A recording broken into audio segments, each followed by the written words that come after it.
Hello and welcome. My name is Jess and you're listening to Legal Teeny, your very own sip of law school. The goal of this podcast is to give you just a taste of what it's like going to law school. Whether you're already in school, considering it, have a loved one currently experiencing the fun that is law school, or you just want to follow my journey, I'm so glad you're here. You can also follow me on Instagram at legalteeny_podcast and check out my website legalteeny.com. And if you enjoy the podcast, don't forget to rate and review below.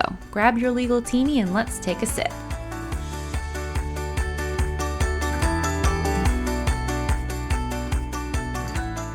Good morning and welcome back to Legal Teeny. This week we have networking part 2. Who to network with and how to find them. Last week, if you remember or if you listened to it, we talked about networking part 1, which was what even is networking and why is it so important. So just a quick refresher on what we talked about last week. I would recommend, if you haven't listened to it, listening to the networking part 1 podcast first before this one, just because obviously it all sort of builds on it. It's a quick one, so if you have a minute, go ahead and pop over to that one and then come back to this one. So the 4 things that networking is not. Number 1, going out and getting drunk with people. That's just not what it is. Number 2, a rigid formulaic meeting. Number 3, a one and done obligation. And number 4, a one-way street. Those are some things that networking is just not. And then the things that we decided networking is 1, a web that builds in directions that you're not necessarily interested in going in right now. Number 2, it's a safety net. Number 3, it is two-sided. And I gave, 5 ways to make sure that you do this piece because it's important. And then number 4 is an ongoing part of professional life. You're not going to get rid of networking. This is sort of something we do as we go and it builds on itself, and it's important to continue to do this as you move into your professional life or continue in your professional life. Then we talked about why networking is so important. And the first thing I talked about was the safety net that I just referenced above with the 4 things that networking is. It's a safety net, and it can truly save you in times of uncertainty or when things don't go according to plan or when there are things completely outside of your control that occur. The second thing that makes networking so important is that you are building bridges and expanding your map. And the bigger that you expand your map, the further you can go, the more options you have when you end up in a corner of the map that you weren't prepared to be in or weren't expecting to be in. So it just sort of expands your horizons. And number 3, you can learn about what areas you might enjoy, either from the perspective of a law student kind of just generally exploring in the beginning to even a seasoned worker or a seasoned professional exploring areas that they hadn't considered before and that they might want to do some work in or might want to explore a little bit more.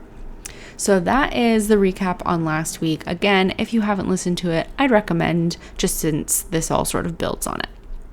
So now, drum roll please, let's move into how to network. That is obviously the big question.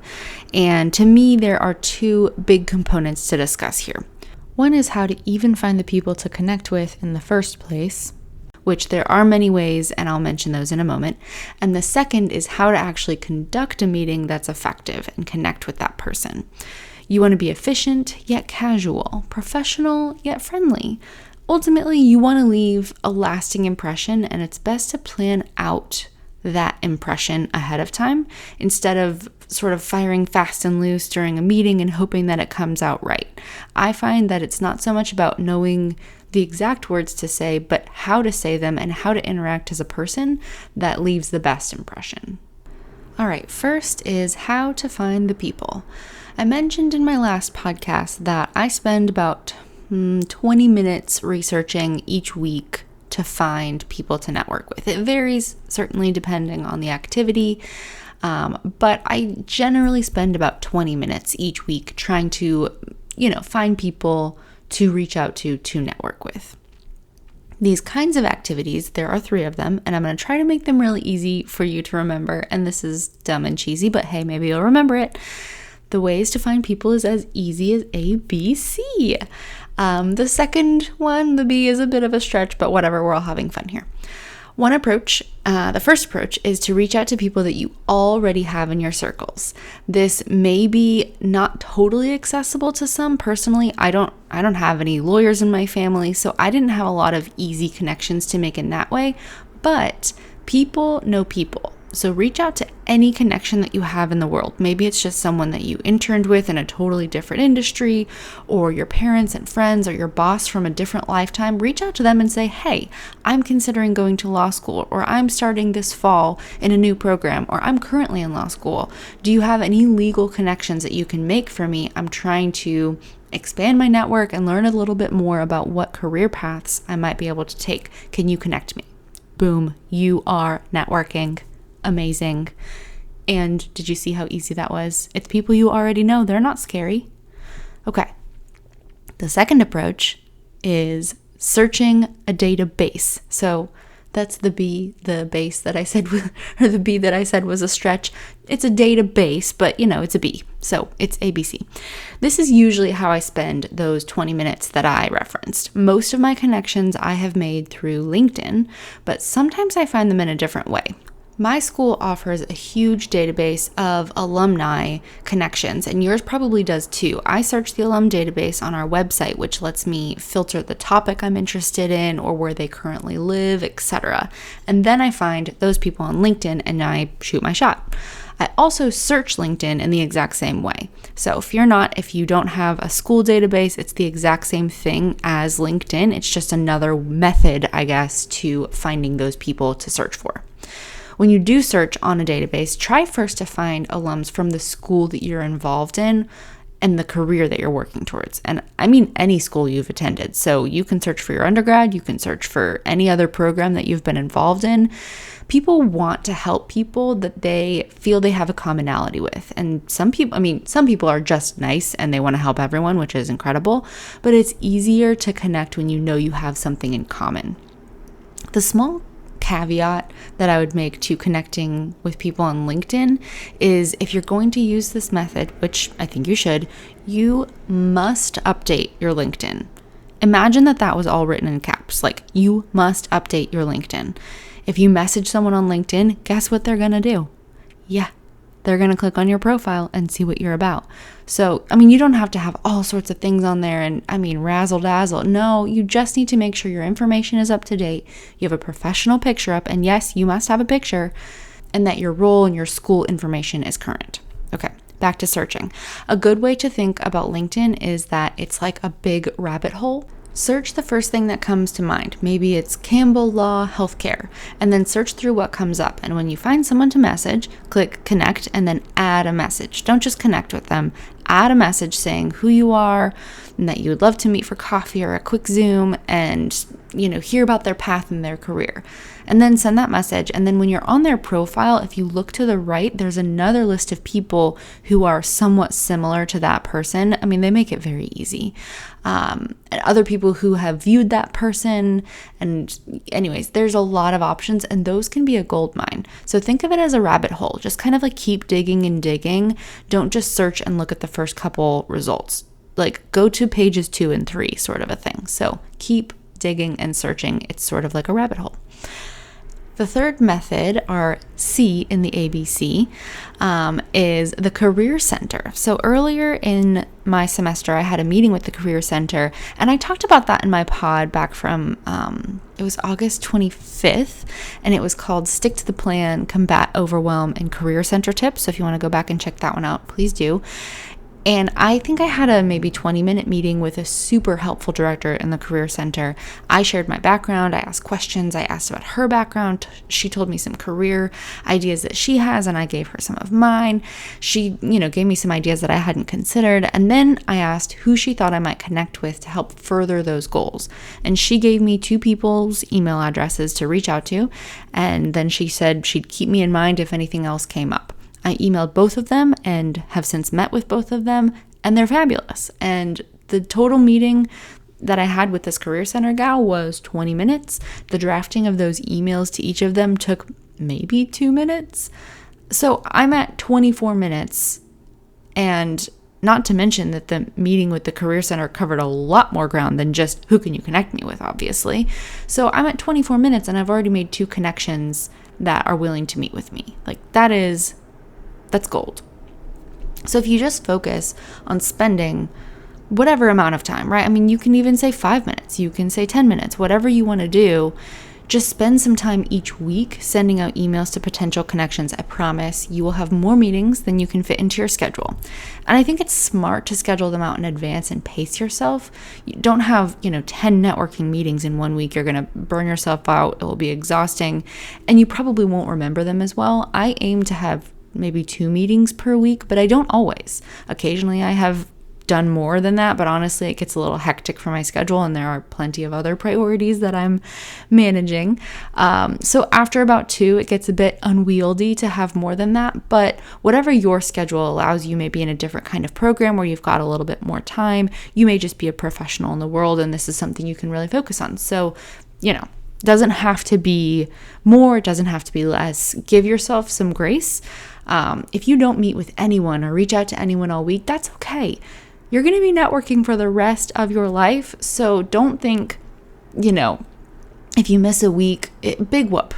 I just put in the 20-minute time block on my calendar to keep myself on track. If I didn't do that, months would go by without thinking about it, and I wouldn't have near the connections that I do.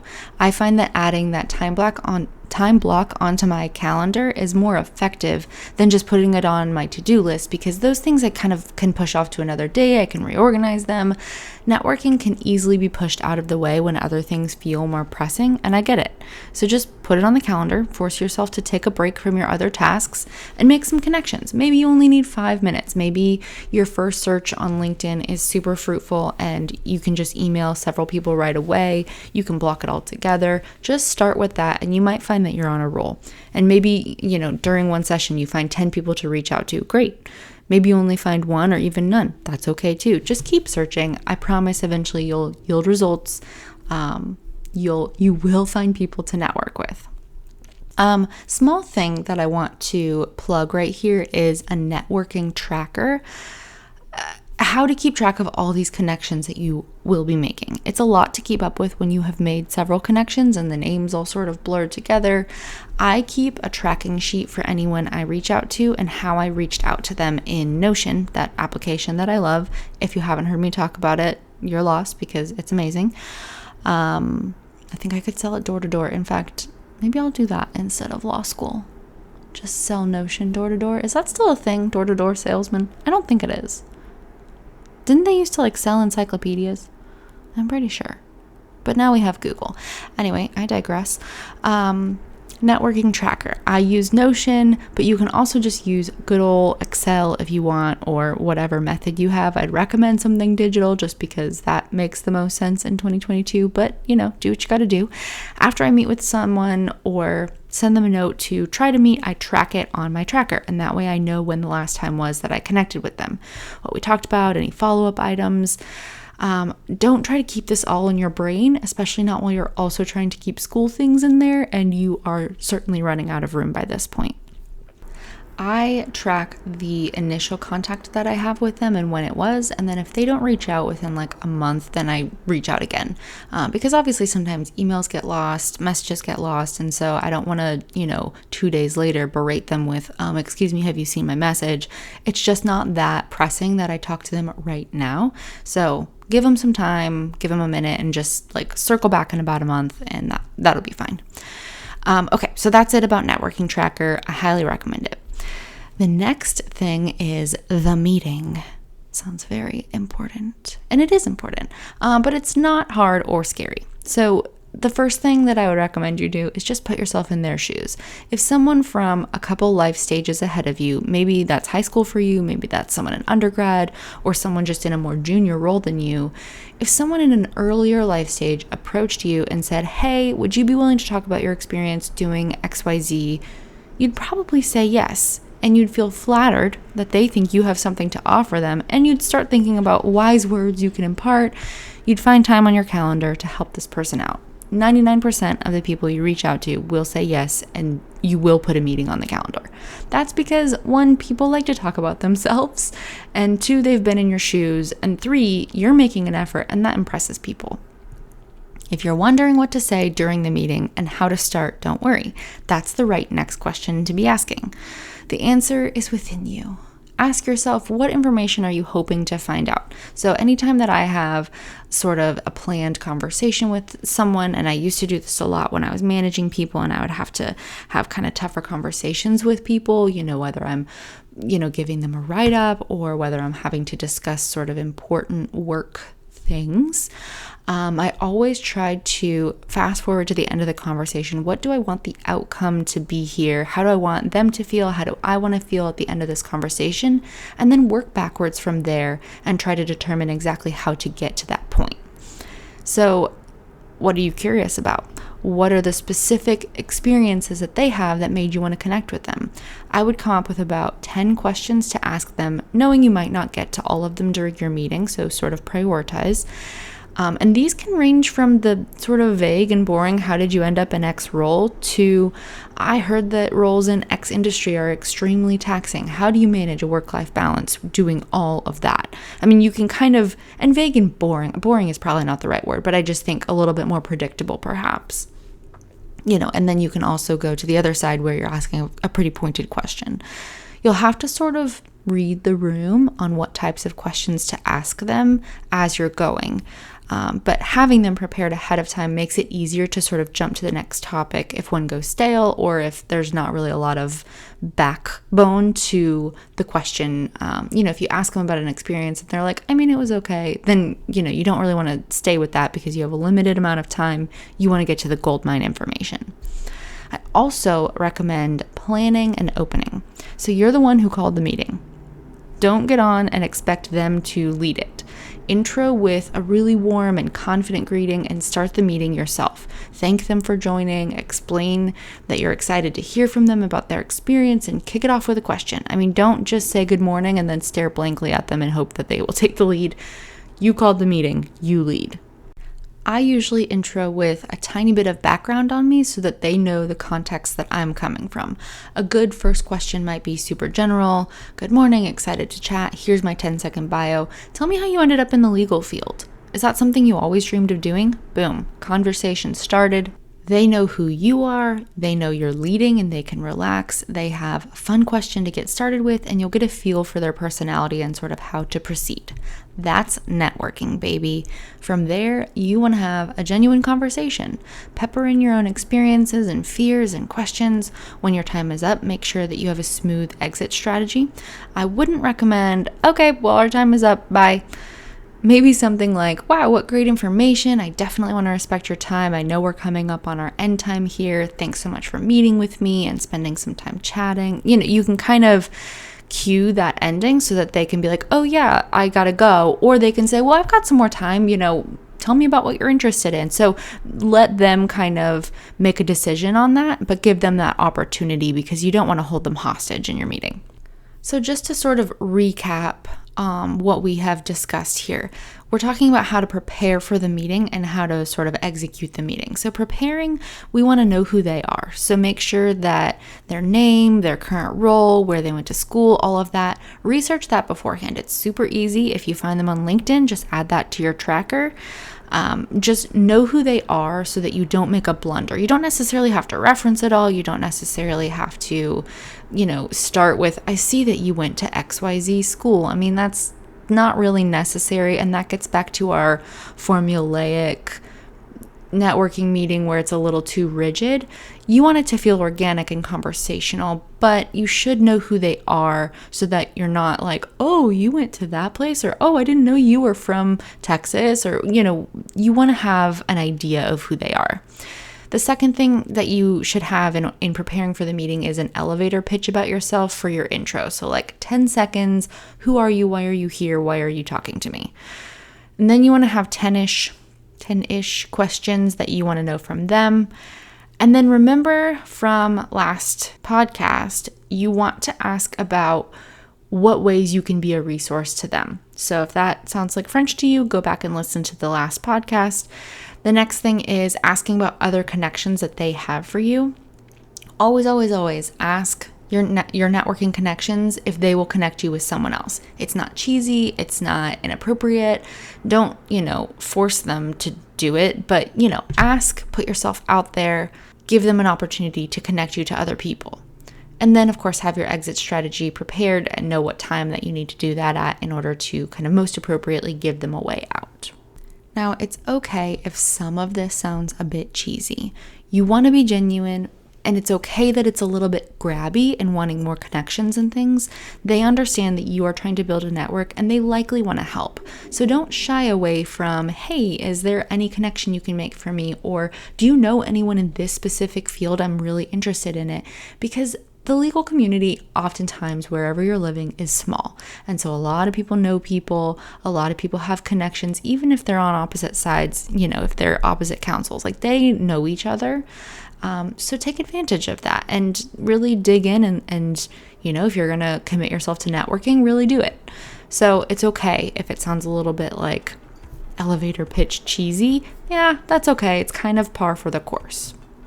Here is your quick recap. We talked about the ABCs of how to find people, and that was people you already have in your circles, and searching databases for the B, and meeting with your career center and taking advantage of the services that they have. So be sure to remember your ABCs.